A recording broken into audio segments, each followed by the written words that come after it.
Actually, I'm not going to say that now because we're live. All right. Well, welcome everyone. This is the House. This is the meeting of the House Progressive Caucus. It is Tuesday, March 21st, 2023. We're glad to have a few guests with us today. But before we do that, we're going to just briefly touch base as a caucus with a few housekeeping items for the week, and then we'll go around and do introductions, including all of our guests who are here today. So we, as folks probably saw in our House leadership update, thank you again, Representative Small, for taking notes every time we have our House leadership meeting. We have a new member from the body who represents Hyde Park now, Representative Melanie Carpenter, who joined us today, which is exciting. We're up to 150 members again. And we are expecting a bit of a long week as we get into the week. So the floor schedule will get longer on Thursday and maybe Friday. So folks should expect that. The budget comes next week. So we'll have a caucus of the whole next week where the whole body will be briefed on what's in that bill and then likely voting that out towards the end of next week. So this is how crossover works. We have a lot of bills coming out of committee and then they land on the floor for policy related, and then those have to go to money committees, get referred again out. And so it's going to be a busy next 2 weeks. So people should plan accordingly and bring snacks. Okay. Anything else from our caucus before we dive into our topic today? I can think of. Okay. Well, let's start by doing some introductions. We'll go around the room and we'll have everyone, including online, introduce, and then I'll queue up the topic that we've asked a couple of particular guests to come and speak on related to education funding and ellipses after that. So there's a few moving parts of that. So I'll start first. I'm Representative Emma Mulvaney-Stanek. I represent a portion of Burlington, Chittenden 17, and I am the caucus leader for the House Progressives. I'm going to go to my left because the left. Hello, my name is Troy Hedrick. I use he and him pronouns. I represent a section of Burlington in and around the campus and the hospital. Thank you for modeling pronouns. I use she, her pronouns. Thank you, Troy. My name is Mike McGrath. I use he, him pronouns. I work as the Associate Executive Director for the Vermont Principals Association. I'm a former teacher, school counselor, middle school principal, and high school principal as well.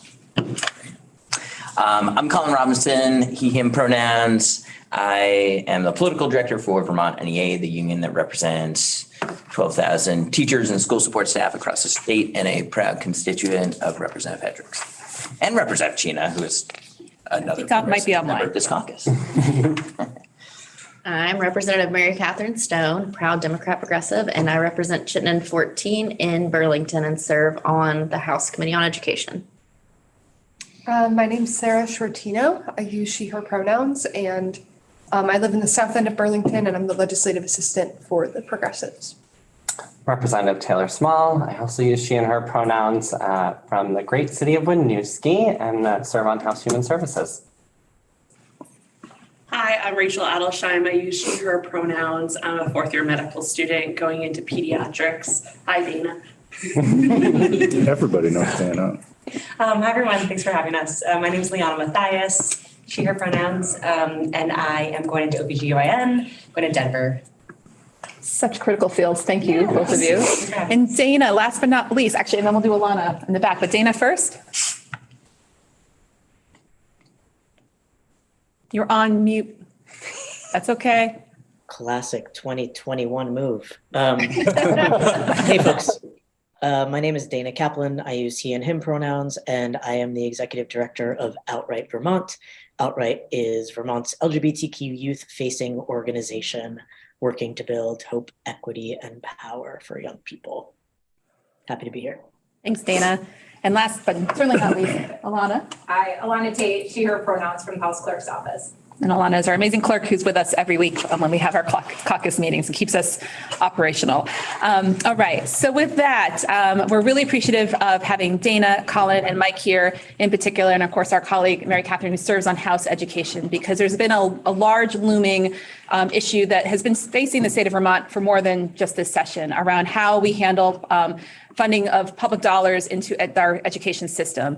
And sort of with the Supreme Court case, Carson v. Macon, I can't read my own handwriting, coming out last year, it has really changed the landscape for which how Vermont is, modified how Vermont is funding education, and big considerations for us to really grapple with as we face the consequences of independent schools, religious schools, receiving public dollars, and all of the pieces that go along with that around, are these safe spaces for youth who hold minoritized identities? Are these safe places for students who have special education needs? Are these safe and just places in general that we want public dollars to be going towards? And it raises a lot of important policy questions. And so before us coming this week will be H483, which is a bill that kind of more narrowly talks about rules, if you will, and I'll let Mary Catherine and others speak to it in more detail around how we engage with independent schools who currently receive public funding. And we have a lot of questions as a caucus. We're really trying to watch this closely and to raise questions that really center issues of discrimination, equity, fairness, just proper reporting of even as these institutions as employers, because there's of course staff and other humans involved, not just young people in this conversation, is really just starting to scratch the surface. So with that said, and if I said anything incorrectly, please let me know. But what we usually do with our guests, just to our 3 guests, is we usually spend about, 3 to 4 minutes with each person sort of framing up from your organization's perspective of things this caucus and the legislature at large should be considering. And then we sort of open it to a broader conversation, which we can get a little bit more into the bill itself or just other pieces that are not even addressed to the bill that we should be really considering. So with that said, I'm going to go to Dana first, if that's okay. Or do you want to go last? Dana, you get to choose. How about that? Choose your own adventure. Would you like to go first or last or middle? I'll go last. Okay, great. Choose your adventure. All right. So I'm going to put Mike on the hot seat. Sure. It's closer to me. Okay. Yeah, first of all, thank you so much for your interest and the warm welcome. I really am happy to be here and appreciative. I'm the way in which I've been talking about this is to just back up a little bit and to bring people to the Supreme Court case this summer. Emma mentioned it, Carson v. Macon. And essentially what that decision said was if states are going to allow school choice to say, you can take your money as a family and choose between different schools, then states must allow those families to include religious schools. And if you do not include religious schools as part of your choices, then you're actually discriminating against those religious institutions. So in many states, it's not a particular issue because there is not school choice. But in a place like Vermont, which historically has geographic problems or geographically challenged maybe, that there may not be schools for everyone. So we have a lot of sending schools, as we refer to them as. So a small town like Georgia, for example, it does have a public K-8 or pre-K-8 school, but they historically have not had a high school. And historically, they have been a sending town. So that means that the families get to choose. They take their public tuition dollars and choose, I'm going to go to BFA Fairfax, or I'm going to go to BFA St. Albans, or I'm going to go to Colchester. And there is an existing lawsuit that was essentially won by the family that said, we would like to take our public dollars and go to a religious school, Rice in this case. And historically, Vermont has said, no, you can't do that. That's a violation of church and state. And this new Supreme Court case makes it possible for families to be able to take their choice school dollars and go to religious institutions. It's a concern for us for multiple reasons, but it boils down to essentially those schools may have discriminatory practices. I'm not saying Rice does. I'm saying it's possible that private schools may have discriminatory practices, and they are functioning outside of the same set of rules. So fundamentally, we believe at the VPA that if you're going to collect public dollars, then you should have the same rules. Essentially, same dollars, same rules. So that is what we have been advocating for and trying to raise awareness on. Okay. Okay. Yeah. Thanks, Mike. Great. Well, yeah, thanks, Mike. And just to sort of round out some of what Mike said and perhaps transition into some stuff that perhaps Dana might speak to as well. So I just want to step back again for a minute.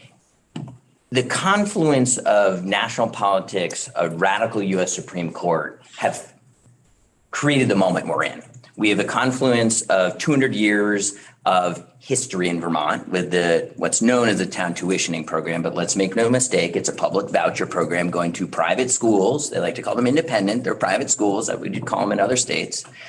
And we find ourselves in a moment where 200 years of history in Vermont kind of worked until it didn't, when the US Supreme Court this summer upended in the name of religious liberty, which is what folks refer to it as, to say you can't discriminate against religion. It also built upon a case out of Montana at the US Supreme Court called the Espinoza decision in 2018, where Chief Justice John Roberts said states don't have to send public dollars to private schools, but if they do, they can't discriminate. And so the only clarity we have from the US Supreme Court is that states don't have to send public money to private schools. Full stop. John Roberts wrote the opinion in 2018. Any deviation from that is going to be litigated. And make no mistake also that this is part of I'm going to be perhaps more political than others are, but this is part of a broad right-wing agenda to privatize our public education system. The Alliance Defending Freedom is a right-wing litigation machine that was involved in Espinoza, involved in Carson, and most recently involved in several cases in Vermont around public dollars, public voucher dollars going to religious schools in Vermont, as well as attacking the rights of youth in transgender youth in Randolph and other communities. It is the same national legal actor that is doing the activist litigation across the nation here in Vermont that is driving these parallel and in their opinion, I would imagine their opinion, complementary agendas. So we need to go into this clear-headed. And I think it's just a matter of time before Governor Ron DeSantis announces his candidacy for president. And we can expect with that, all the things that I'm sure folks are generally aware of around public education, vouchers, and anti-LGBTQIA legislation coming out of Florida to be lifted up on a pedestal and brought into the national conversation. So we find ourselves in this moment here in Vermont with a confluence of shifting legal landscape and history.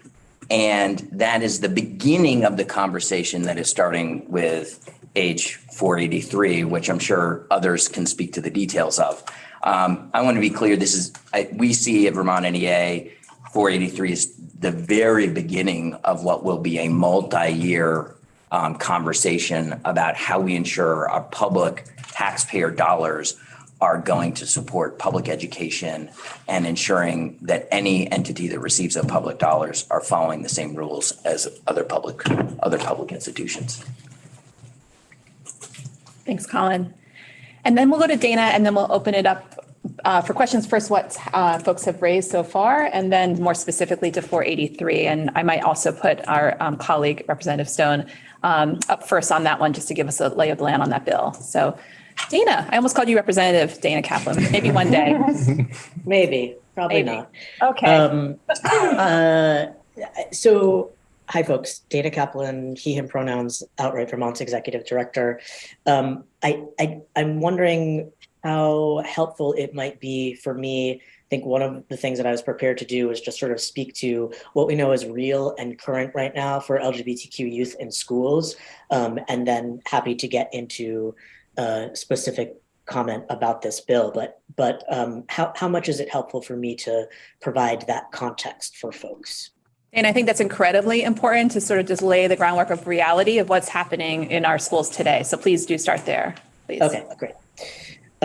So I'm assuming that it is no surprise to any of you to kind of hold the reality of the disproportionate risks that LGBTQ youth face compared to their heterosexual and cisgender peers, both here in Vermont and across the country. I think Before we talk about any of those specific statistics, it is always really important to lead with what we know to be true from minority stress theory, which essentially says that there is nothing inherently wrong with being LGBTQ. It is 100% having to navigate a world that is trying to wipe out your existence that creates trauma and disproportionate health risks. So I think it's just always really important to level set there. In terms of Vermont's youth specifically, we know that according to the last time that we saw data from the Youth Risk Behavior Survey, which happens every 2 years, that was 2019 is the most recent data that we have, that it was estimated at that time that about 14% of our state youth identify as LGBTQ.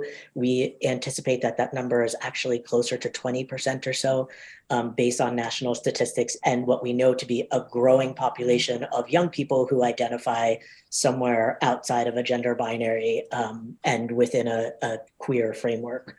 But according to those 2019 results, 50% of LGBTQ youth harmed themselves compared to 13% of their peers.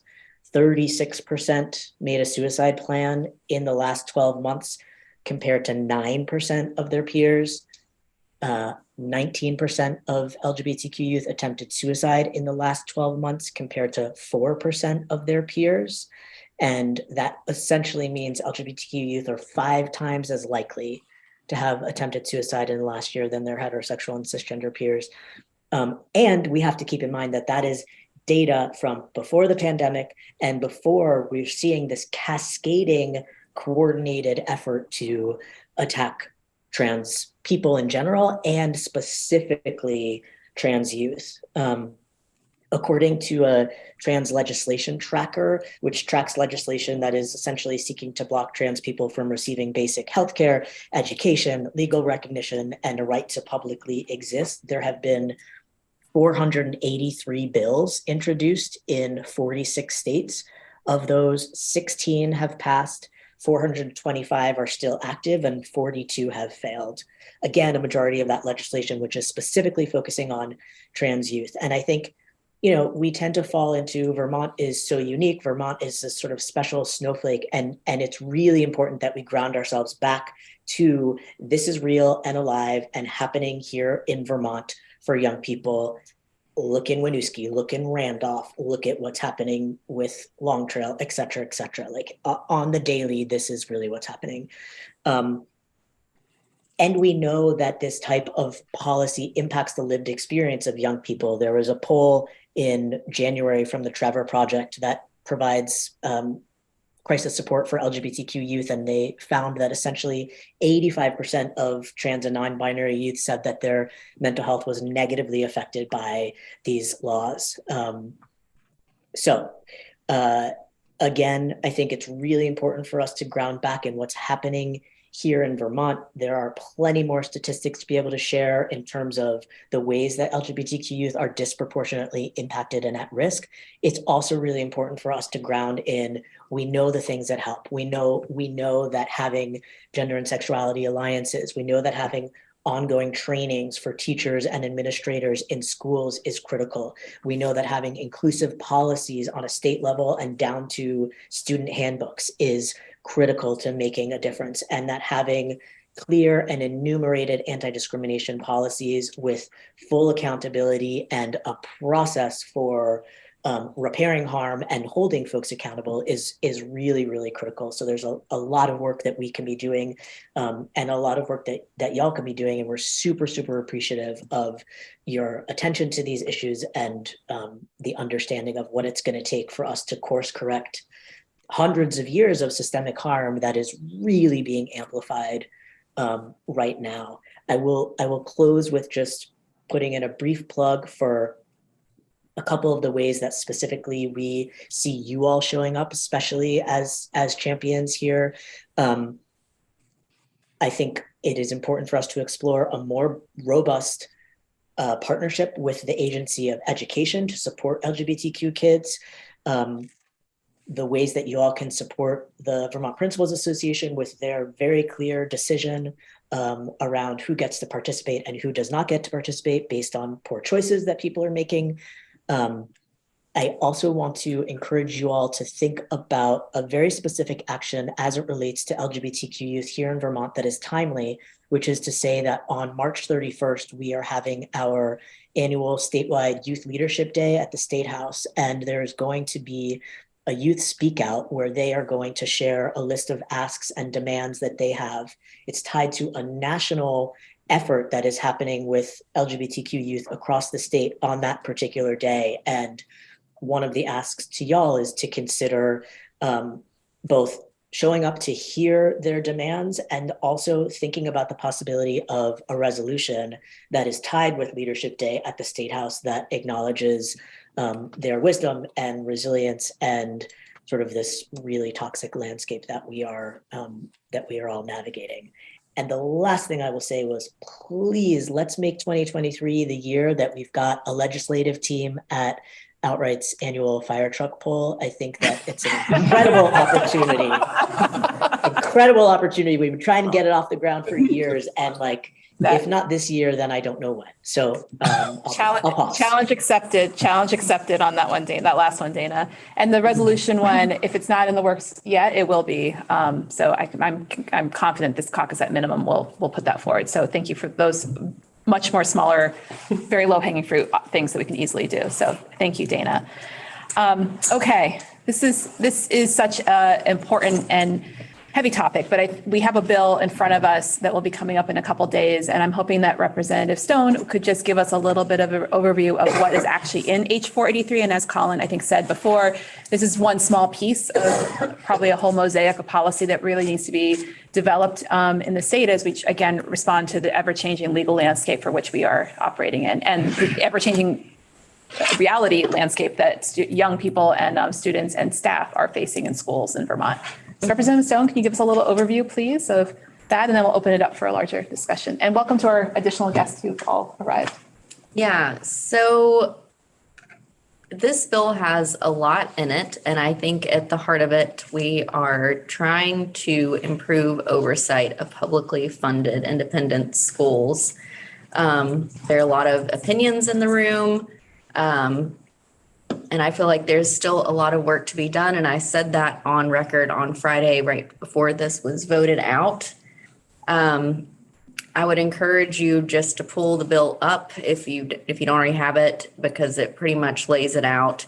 There are some things that we're proposing independent schools provide to us, like reporting attendance, if their enrollment changes, like if there's a suspension or expulsion, any state mandated assessment results, student performance data, just to be reported back to a local education agency. Making sure that tuition rates for those schools are the same or lower than the tuition rate for private payer students, AKA public funded students aren't subsidizing privately funded students. Attesting to compliance with all laws and rules applicable to approved independent schools. Limiting admissions requirements. Public schools, you're enrolled, you show up how you are, and you're accepted. And some of these independent schools, there are pretty stringent admission criteria, which I feel could open up to inequities. So we're trying to make that not be the case. Things like pre-acceptance interviews or test scores to be sent, or application fees, lab fees, things like that, textbook fees need to be paid before being admitted. So there's more in there, but those are a few of the things that I wanted to touch on. It's really complex, and like I said, I think and others have said, this is going to be a conversation that continues for years to come, but it's an important conversation to have, and one that I really feel I cannot stress how important it is for us to be aware of what this bill is addressing and trying to do, because it impacts everyone in the state of Vermont, no matter what district you're in, because your public dollars are going to these schools. So it's really important for us to know about their oversight, et cetera. Mm-hmm. Yeah. Thanks, Representative Stone. So to the caucus and also our legislator colleagues who are in the room who are here today, questions, just opening up for discussion. Yes. Representative, do you want to introduce yourself? Hi, Representative Josie Levitt, Grandel Chittenden. Hi, Dana. I'm seeing you well. So I guess my question is page 7, line 7, which I'm getting mixed feedback on. The school shall not use an admissions process for publicly tuition students that includes interviews, entrance exams, academic history, required campus visits, or consideration of ability to pay. Question is, I'm hearing from independent schools that they're seeing this as a way to not have school visits and they're unhappy with it. And I'm trying to sort of get at if anyone can give me insight as to why they're unhappy. Because I'm getting a lot of pushback in a district that doesn't have a public school for a public high school. So I guess the easier question is kids can still go on school visits with their families and they can still sit in classrooms and see if that math teacher feels like a good fit versus the math teacher at another private school. Correct? Not correct. Because basically it's been presented to me that schools feel like it's limiting parents' access and children's access to having a full school tour, a full school visit to determine which might be the best fit for them. Go ahead. No, you can. You want to go for a Dee?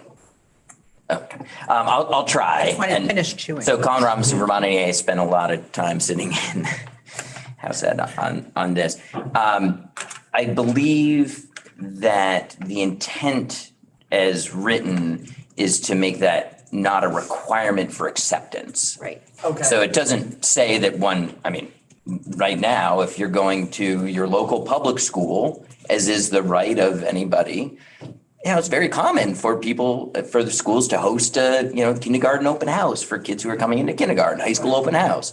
So those types of things are, I don't think is a prohibition. I think what it's saying is it can't be a required part of your admission. Yeah, the admission can't hinge on that. So if you choose not to go to an open house or do a school visit, you can still apply to that school as a public tuition kid and get into that school.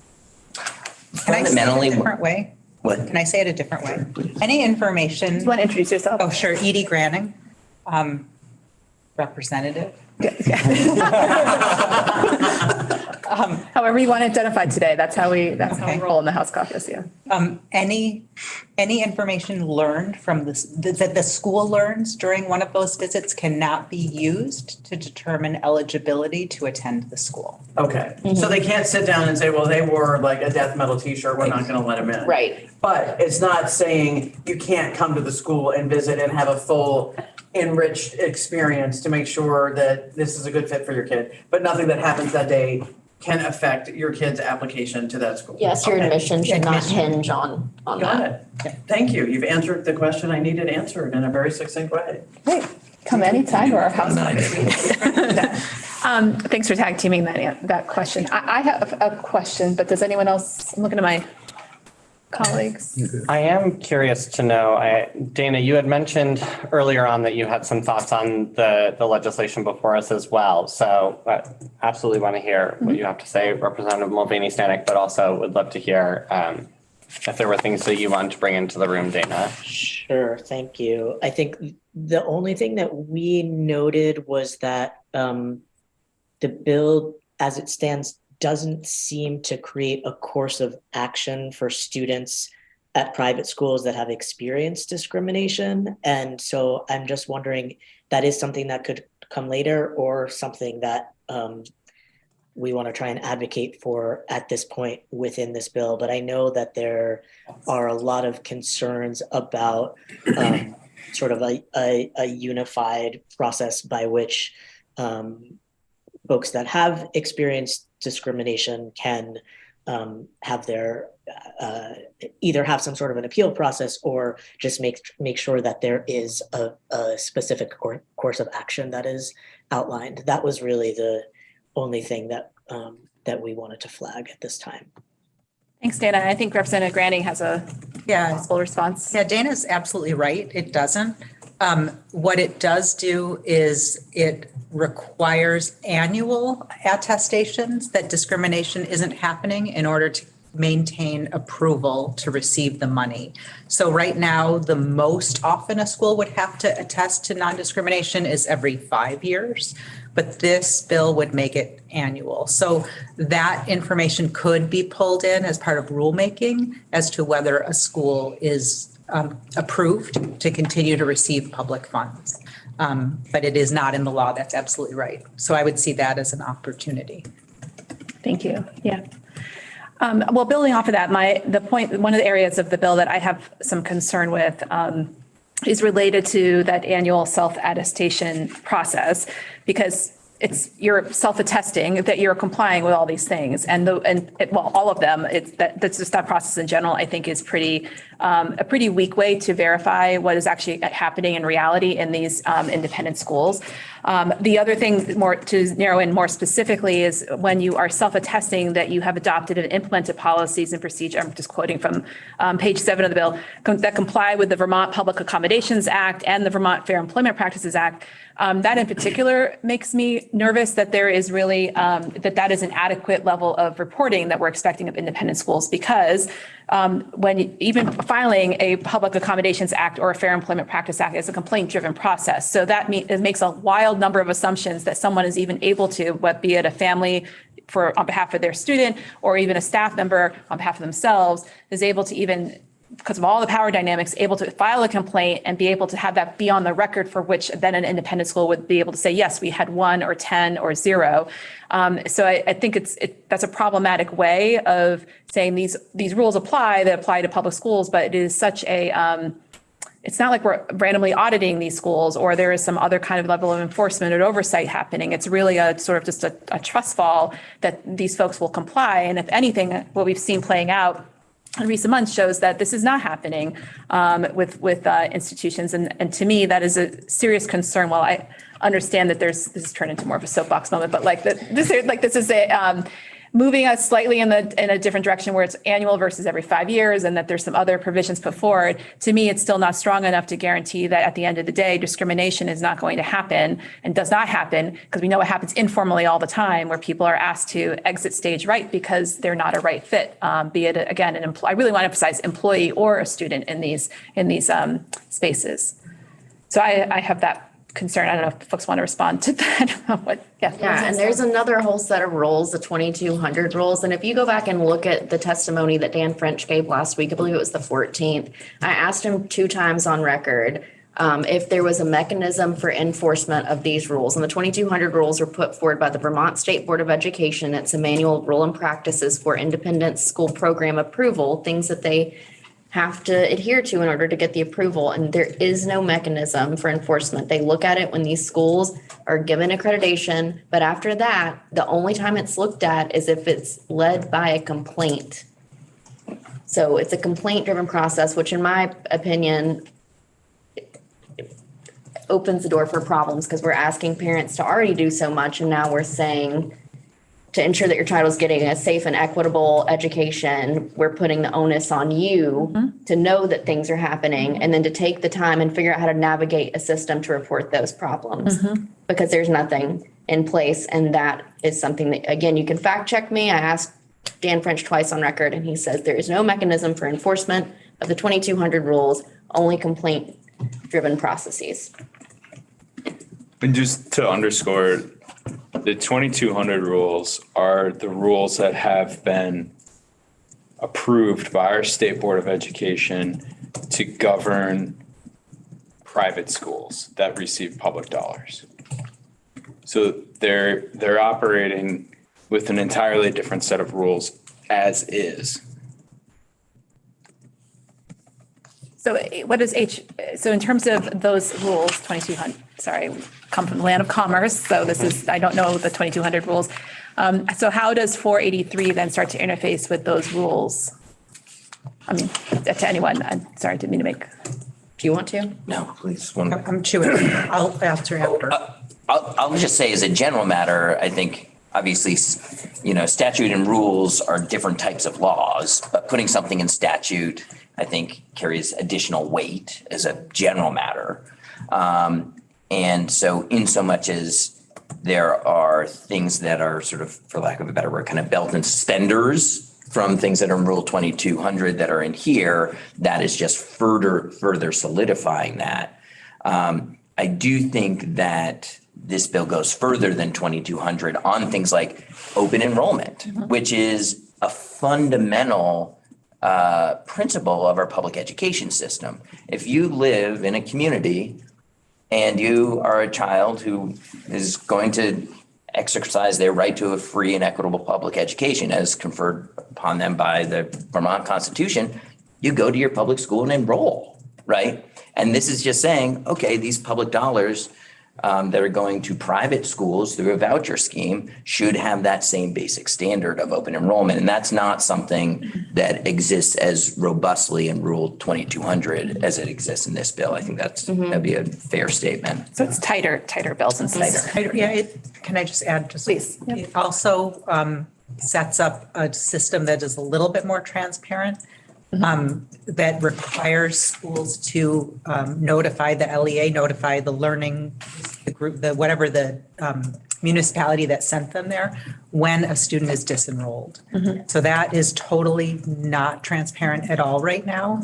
It's starting, this is my thing. It's nibbling at the edges of the things that have to happen, but it's starting the process. And these are the pieces that have to stay in, that we have to make sure stay in the bill, because if we can't keep track of who is being removed, let alone why, but even who, we don't have that information now. So this starts that. Thank you.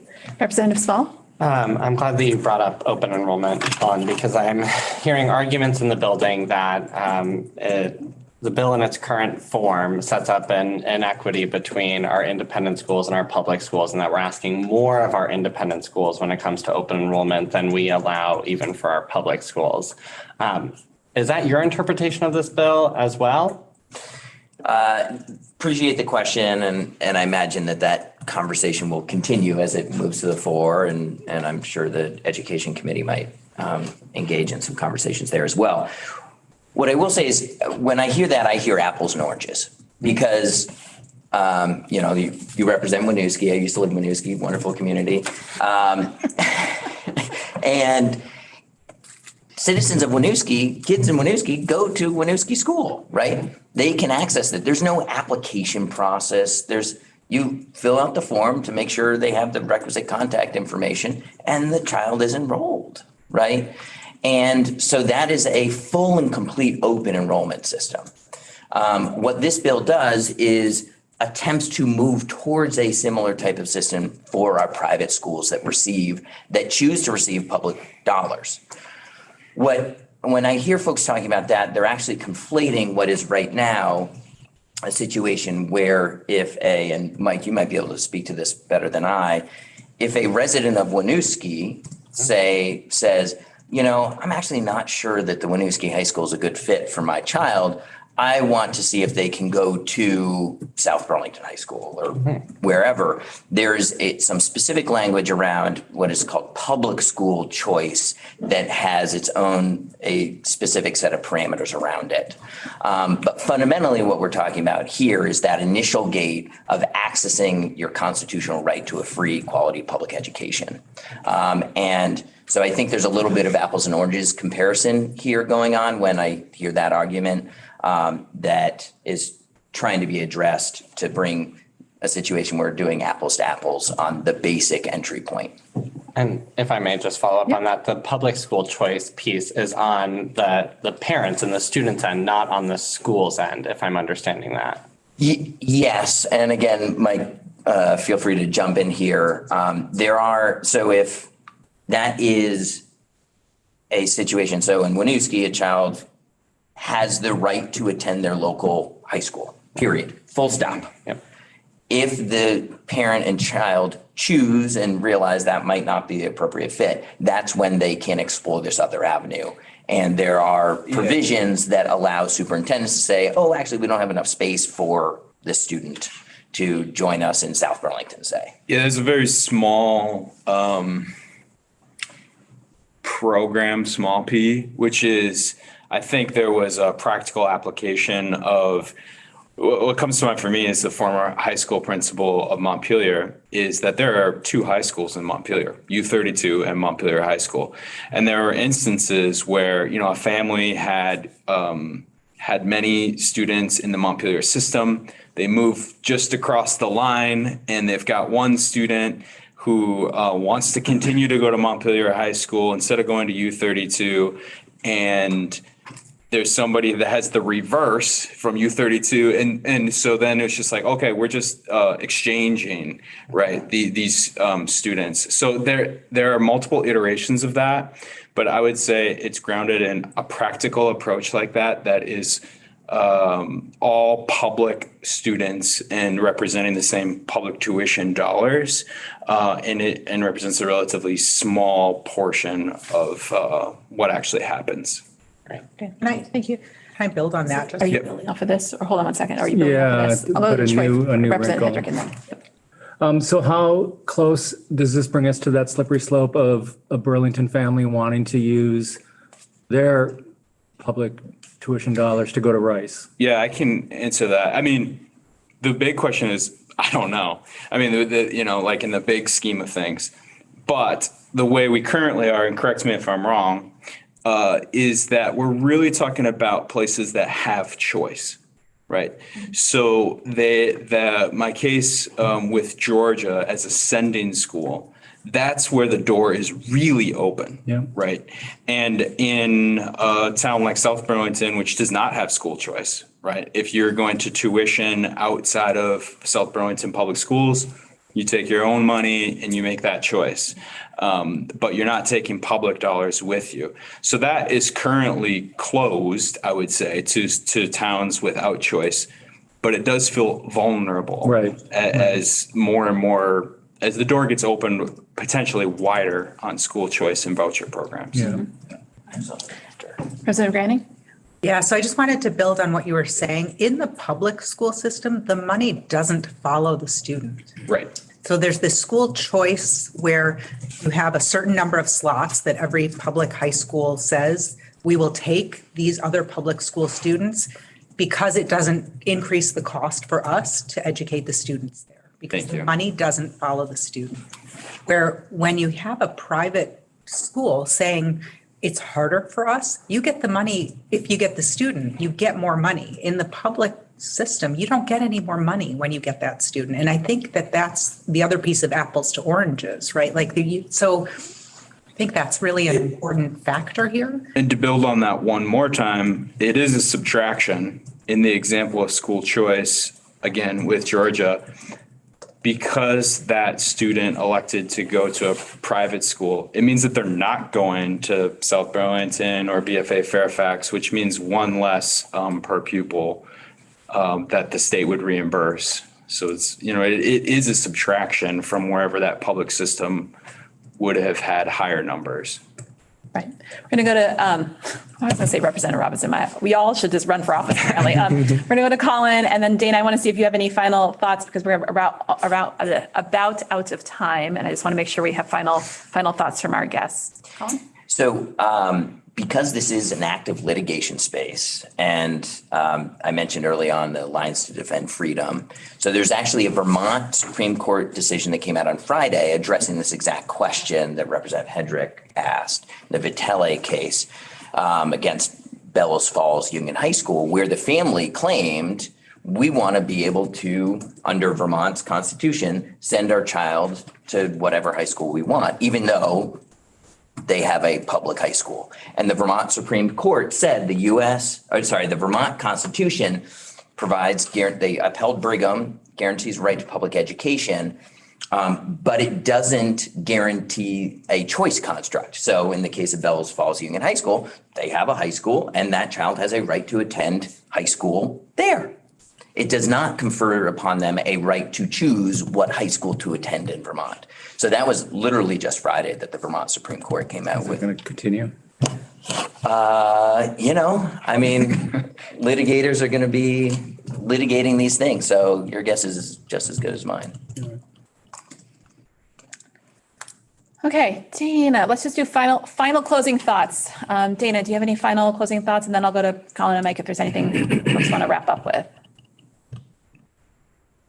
I hate to pass the mic, but I'm good for now. I appreciate all of your attention to detail here and hope to see you on the 31st. Definitely see us on the 31st, for sure.